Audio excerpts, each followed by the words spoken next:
저는 국내 스타트업 중에서 성형외과에 보급하고 있는 챗봇에 대해서 조금 봤었는데 구어체나 은어 이런 것도 잘 파악을 해서 예를 들어서 위치가 어떻게 되나요? 대신에 위치 좀요 하던지 쌍꺼풀 수술이나 이런 걸 쌍수 주의 사항은요 이런 것도 다 알아서 커뮤니케이션이 된다고 합니다. 네. 해외 같은 경우에는 또 어떤 경우가 있을까요? 해외에서는 이제 뭐 인공지능 상담 변호사로 아주 뜬 그런 유명한 챗봇이 있는데 그 챗 이름도 재밌습니다. Do not pay. 돈 내지 말아라.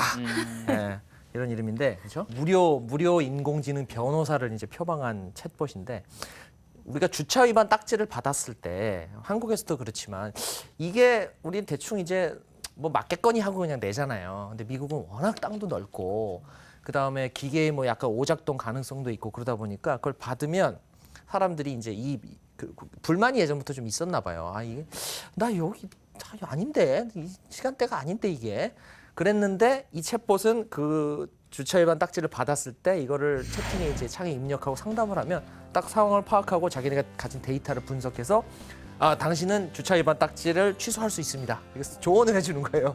그래서 25만 건의 상담을 받았는데 무려 16만 건이나 그 주차 위반 딱지 취소를 하는 실적을 올려서 대단하네요. 이게 참 이런 소소한 걸로 일감을 벌었던 변호사들이 혹시 할 일이 없어지는 게 아닌가.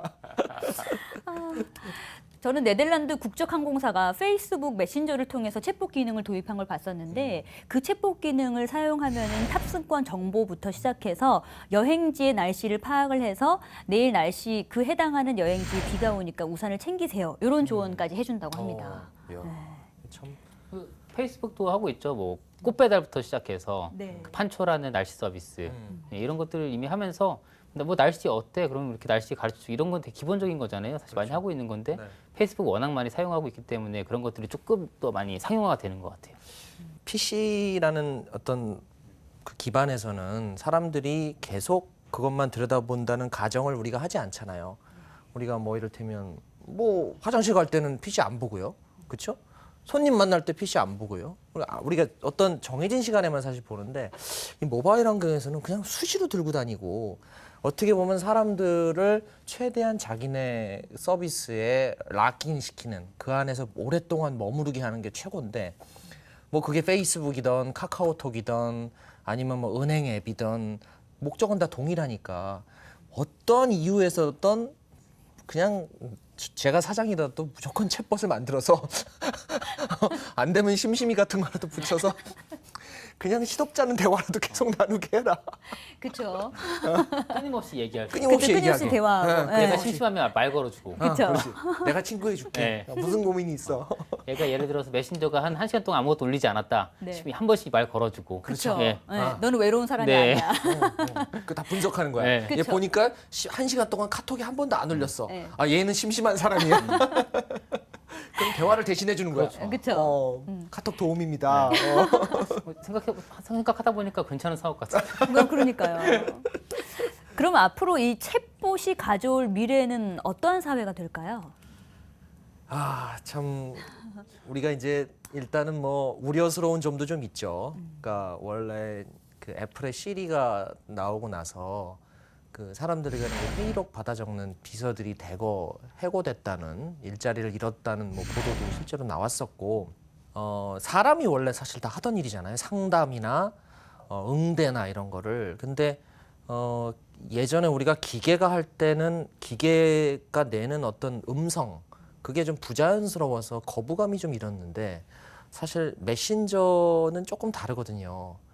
그 조금 더 DB만 좀 잘 구축이 돼 있고 그때그때 정확하게 활용만 할 수 있으면 사람이 하는 대답보다 오히려 더 친절하고 정겹게 목소리가 안 나오니까 말투가 훨씬 더 정답게 이렇게 할 수 있어서 참 많은 어떤 그 상담원이나 관련 종사자들의 일자리가 날아갈 수 있다는 우려도 될 수 있는데 또 한편으로는 그로 인해서 그런 일을 하지 않고 그 시간에 뭐 다른 일을 할 수 있는 그래서 그런 변화를 촉발시킬 수 있는 계기가 될 수 있다 이렇게 보는 시각도 있더라고요. 그렇죠.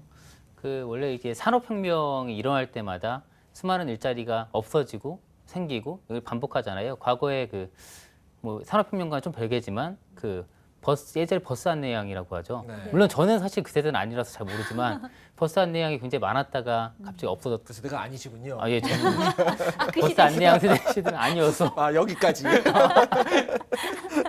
근데 뭐 버스 안내양이 되게 많았지만 자연스럽게 없어지고 그 일을 하시던 분들이 다른 일로 이제 자연스럽게 옮겨갔던 것처럼 인공지능 이제 챗봇의 발달로 인해서 분명히 없어지는 직업이 있겠지만 그 다른 직업으로 자연스럽게 또 옮겨갈 수 있지 않을까라는 생각이 들고 챗봇이 발달하면 사실 그 최종 진화 형태는 아마 로봇과 연결되지 않을까라는 생각을 가장 많이 합니다. 그러니까 챗봇은 사실 메신저, 그러니까 눈에 보이긴 하지만 우리가 만질 수 없는 그런 존재였다면 로봇과 결합이 되면 실제로 우리 눈앞에서 어떤 스킨십이 가능하면서 상호 소통할 수 있는 그런 단계가 아마 챗봇의 거의 최종 형태가 아닐까라는 생각도 해보고요. 영화 허나 뭐 이런 각종 인공지능과 관련된 영화들이 있잖아요. 그런 영화들이 아마 머지않아서 좀 이렇게 현실화되지 않을까라는 생각이 많이 들더라고요. 그럼 이렇게 본격적인 챗봇 시대를 앞두고 풀어야 될 과제도 있을 것 같습니다. 원래 이제 로봇은 사람이 하는 자연어를 인지를 못 하잖아요. 그러다 보니까 그거를 이제 DB로 구축해서 일일이 로봇에게 알려주는 방식으로 우리가 하고 있는데 아무래도 그렇다 보면 자연어 처리 또는 그 맥락의 이해, 그렇죠? 사람이 말하는 게 잘했다라는 말도 잘했네랑 잘했네랑 다르잖아요. 그런 맥락의 어떤 이해, 그다음 그런 것들을 상황을 분석하면서 스스로 학습해 나가는 그런 방식을 얼마나 이제 고도화시킬 수 있느냐. 그게 기술적으로 어디까지 갈 수 있느냐가 이제 관건이 될 수 있을 것 같고요. 챗봇을 이제 악용하는 사례들이 이제 가끔 있거든요. 이제 아 얘가 머신이구나. 네. 그러니까 얘를 스포일하는 거예요. 그러니까 그런 사례가 있었다 그래요. 초기 버전에 그 챗봇이 나오니까 테스트 버전이 그거에 대해서 그 일부 해커나 이런 사람들이 거기다 대고 일부러 욕만 계속 하는 거예요. 근데 걔는 욕만 계속 배운 거야. 그래서 되게 이렇게 쌍욕을 하는. 그러니까 이제는 그거는 이제 망가진 거죠. 챗봇으로서 이제 기능을 상실하거나 이제 오용되는 경우인데 뭐 욕을 하거나 그런 극우주의자적인 이상한 답변을 하는 그게 마이크로소프트 챗봇 테이라는 그 사례인데 뭐 그런 사례도 있을 정도로 이제 그런 사례를 막기 위한 기술적인 장치들도 필요할 것이고 이미 우리가 이제 심심히 인간설에서 보듯이 점점 이 챗봇과 대화를 하면서 챗봇과 사랑에 빠지거나 챗봇의 감정이입을 하거나 해서 하는 사회적 문제가 이제 발생할 수도 있을 거라고 봅니다. 그래서 그 기술적인 고도화와 함께 챗봇과 함께 살아가는 세상을 이제 우리가 만들어 가야 하는 게 우리의 과제인 것 같습니다. 네. 그 이제 일례로 올해 초에 가장 핫했던 가장 뜨거웠던 구글 알파고와 그 이세돌 구단의 바둑 대결에서 그 알파고를 대신해서 그 바둑을 두던 그 분을 예, 그 중국인 분. 그렇죠, 맞아요. 예. 그 어떻게 보면 우리가 이름도 잘 기억 예, 못하는 예. 이름도 기억 못해요. 아무도 기억 이름도 못하는 못하는 그분은 정말 바둑을 잘 두신대요 실제로. 네. 근데 정말 알파고가 시키는 대로 바둑돌만 넣었잖아요. 그렇죠. 그게 어떻게 보면 미래 미래 인류의 모습을 보여줄 수 있는 하나의 단편적인 모습이 아닐까라는 생각이 소름 듭니다. 끼치네요. 네. 그러니까 인공지능이 네. 지시하면 그거에 맞게 행동하는. 그러네요. 예. 오늘 우산을 가져가 그러면 뭐 네. 그냥 생각 생각 없이 없이. 우리 인간은 원래 판단을 하잖아요. 네. 네. 뭐 비가 올 것 같다고 일기예보를 봐도 에이 괜찮아 그냥 잠깐 오면 뭐 이동 거리가 짧으니까 뛰어가지 뭐 그러고 그냥 귀찮으니까 안 가져나가고 대충 현장에서 처리하는. 근데 이제 익숙해지면 인공지능이 하라는 대로 아무 생각 없이 가져가는 거죠 우산을. 보안 문제도 있을 것 같습니다. 기업들이 그 개인들의 정보를 수집함에 있어서 어느 정도까지 수집하고 어떻게 보관해야 되는지도 문제지만 해킹과 같은 보안 이슈가 발생했을 때 어떻게 처리해야 될지 이런 부분에 대해서도 고민이 있고 해결 방법도 좀 모색이 되어야 될 것 같습니다. 외국의 사례에서 보면은 이제 데이트 앱이 있었는데 그 데이트 앱에 이제 남자 여자가 있잖아요. 보통 남자 이용자들의 접속 비율이 높은데 남자 이용자가 여자 이용자에게 농락을 당한 거예요. 근데 알고 봤더니 그 여자 이용자가 실제 사람이 아니라 로봇이었던 거죠.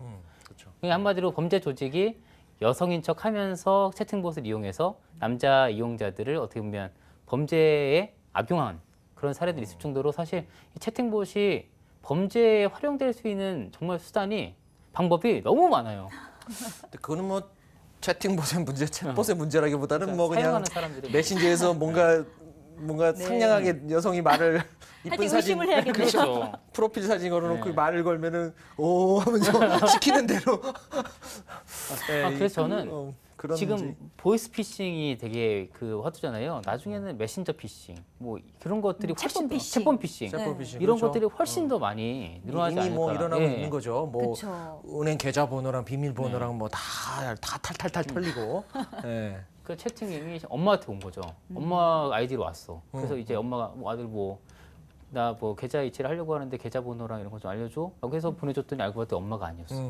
그렇죠. 이럴 경우에는 제 개인정보가 그대로 그 도용될 수 있는 거잖아요. 이런 부분에 있어서 좀 약간 안전장치 이런 것도 좀 필요하지 않나 그런 생각. 네, 앞으로 챗봇은 인공지능 시대를 선점하기 위한 치열한 격전장이 될 것 같습니다. 우리 기업들도 이 상황 속에서 기회를 찾아서 성장할 수 있기를 기대해 보겠습니다. 오늘 두 분 좋은 말씀 감사합니다. 고맙습니다. 고맙습니다.